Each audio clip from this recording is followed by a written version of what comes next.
What's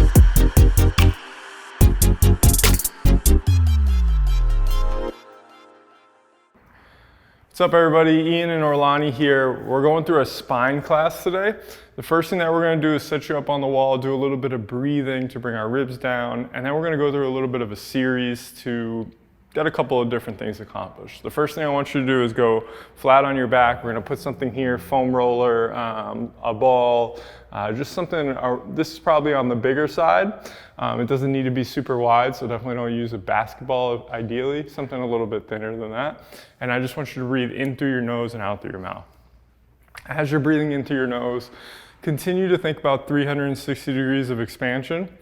As you go through more breaths, so maybe when we get to our 5th breath, you should start to feel that your ribs are starting to come down and in more. So try to get a full exhale. When you find a little bit of your abs on that 5th breath, try to keep them so that the air goes into your sides and your back even more. What I want to do is expand our rib cage before we start moving our spine. So similar like we've done in other classes, we want to address things in a systematic fashion. Instead of just having you move your spine, I want to start off by down regulating some of the stuff that might be really tight. And we also want to expand some stuff through air. So we kind of knock off the boxes and allow us to get the most out of the session.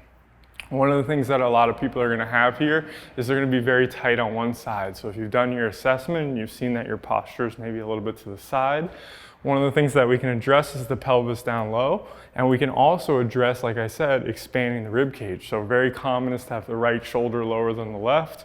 Right now, see if you can breathe into your right side and really expand out into that right, and then exhale and maybe think about closing the left side so it's as if I'm bringing myself back to center.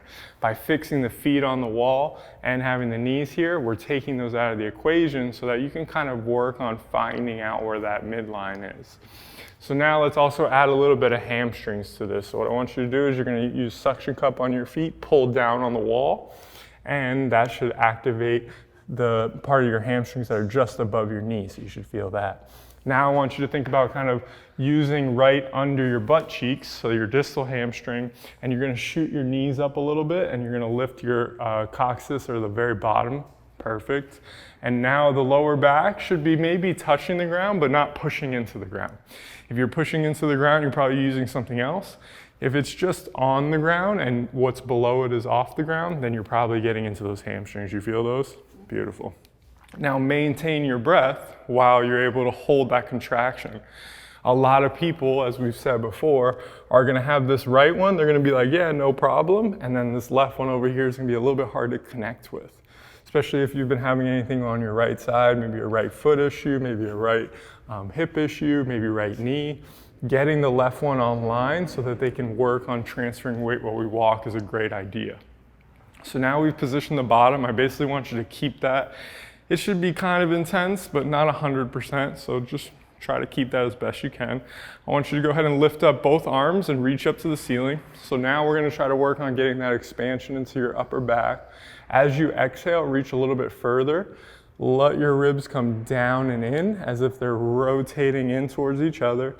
And then when you get more tension in the front, you'll be able to fill up your upper back a little bit more.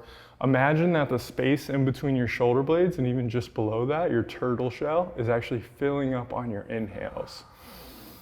You can also think east and west. So maybe you think about your rib cage expanding laterally out on your inhales, and then as you exhale, still bring it down and in the front. The more you reach, the better. Now we talked about that example of maybe someone having that right side being very compressed and down. Try to fill up the right side here. Now I want you to go ahead and bring one arm back, keep the left one where it is. And you're just gonna go ahead and put that right about there. Don't even worry about touching the ground because most people are gonna lose it here anyway. I'd rather you just be there. And now exhale hard and try to get these babies down, and you should start to feel a little bit of a stretch through all of this stuff. If these come down even more, even though yours are good where they are right here, keep trying to get them down, and now let's let you go back if you can. If you're having trouble even getting back here with gravity, that means that you're definitely having a little bit of a shoulder issue that could be helped by your rib cage. So you can kind of think about it like that. Let's have you take 2 more breaths, and then we're gonna switch hands. So again, the idea that maybe you're a little bit locked up in the front side, maybe it's pulling you down. If we lengthen that, while everything else is locked in, and do a little bit of intentional breathing, this could really help us set up our spine session. And it's really no risk and all reward anyway, so it's a good way to start. So bring that back, and let's do this one.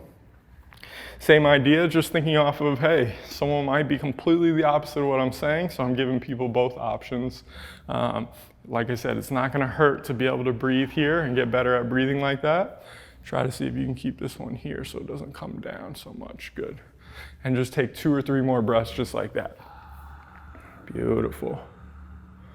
Nice. And this whole time your hamstrings should have been on. So at this point, they should be pretty tired. Like they've been working, and we're definitely really getting into them. Now let's have you go both arms back. Good. And then give me a couple of exhales here. So give me 3 breaths. So think that this is coming in, that's going that way, and we're really elongating the whole front side of your body, at least from your pelvis all the way up. And you might feel a stretch through here in your lats.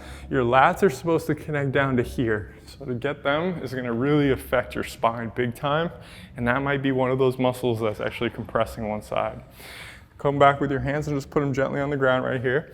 Now, we oftentimes have someone with the pelvic position that's all over the place, maybe one hip's hiked up. So this is how we're gonna address this today.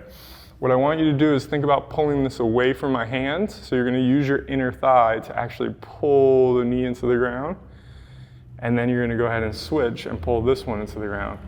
Just keep that going. We're gonna go about 20 reps. So you're just getting, it's the same as when we hip shift, as we've done in a bunch of classes. You're really getting that fundamental motion at the pelvis. You should feel your inner thighs working here. Same idea. Most people are going to get on that left side and be like, So try to see if you can find both of them evenly. If you feel that left one cramp up, or maybe it's shaking a little bit more, that might be a good sign to say, hey, I should do this a little bit. If you're having trouble with your gait, or maybe you're a runner, this is another great thing that you could do regularly, especially in the morning, to get things going. Let's give you about 15 more seconds. Just keep that going, 15 more seconds. Just keep moving them. As always, we could do a hold, but today we're just getting things moving so that we can get into the rest of the stuff that we're doing. Remember that your positioning is going to dictate a lot about your spine. So it's not, we're going to really take a multiple kind of approach towards the spine today. So we'll explain all that. Beautiful job. Let's go ahead and move on. Well done.